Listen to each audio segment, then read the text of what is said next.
This video is the chilling story of Gregory Green, a man who didn't just ruin lives once, but twice, in ways that will leave you speechless. So, buckle up as we dive into the heinous story of Gregory Green.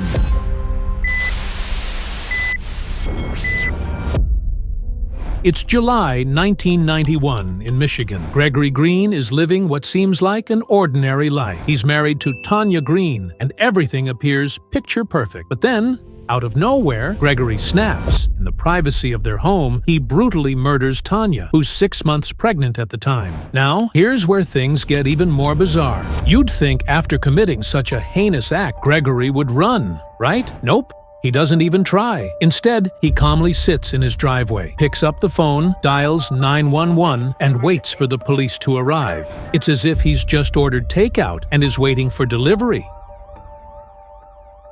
When the cops show up, he's taken into custody without so much struggle or excuses. Gregory gets sentenced to prison, and for most people, this would be the end of the story. But oh no, my friends, this is just the beginning.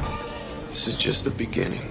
Fast forward 16 years. Gregory Green is still in prison, but by all accounts, he's a model inmate. No violent incidents, no trouble, just a squeaky clean record. Except for one minor strike in 2002 when he got into a fist fight over a TV. He even takes part in educational programs and starts planning for life after prison. Despite his good behavior, Gregory's parole requests were denied twice, in 2004 and 2006. But then, something changes. Friends and family start rallying behind him, writing letters to the parole board about how much he's turned his life around. His former pastor also wrote a heartfelt letter saying, "Gregory and I were close friends before his incarceration. If he's released, the church community will welcome him and we'll help him adjust." Fortunately, in 2008, Gregory Green was granted release, and the pastor doesn't just stop at writing letters. He goes a step further as he introduces Gregory to his own daughter, Faith. Faith has 2 teenage daughters from a previous relationship, Cheney, 19, and Kara, 17. Gregory also has 2 daughters from before his incarceration, Coy, 5, and Kaylee, 4. The families blend together, and for a while, it looks like Gregory's living the redemption dream. But this is where the nightmare really begins.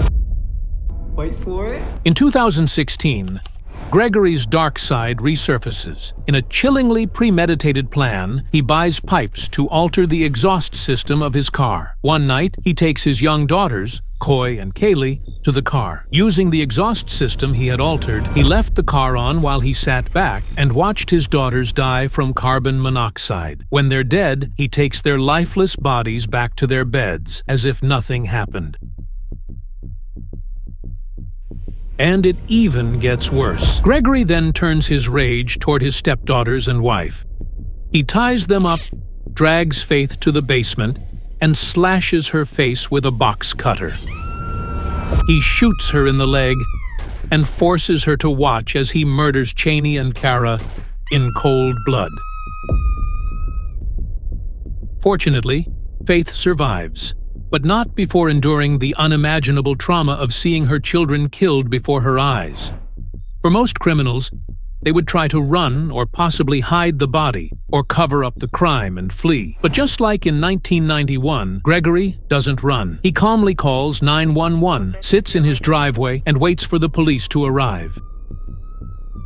When officers walk into the house, they're met with a scene of pure horror. An entire family destroyed, all because of one man's monstrous actions.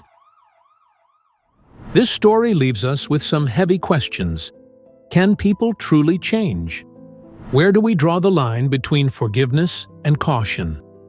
And how do you trust someone who's already proven they can shatter that trust in the worst way possible?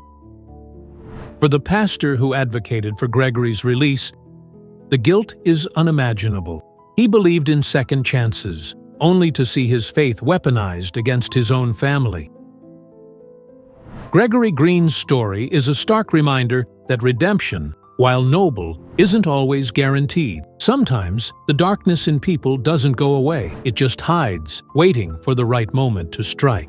So, What do you think? Is it worth taking the risk to give someone a second chance, knowing the potential consequences? Let me know your thoughts in the comments below. And if you made it this far, thanks for sticking around. Stay safe out there.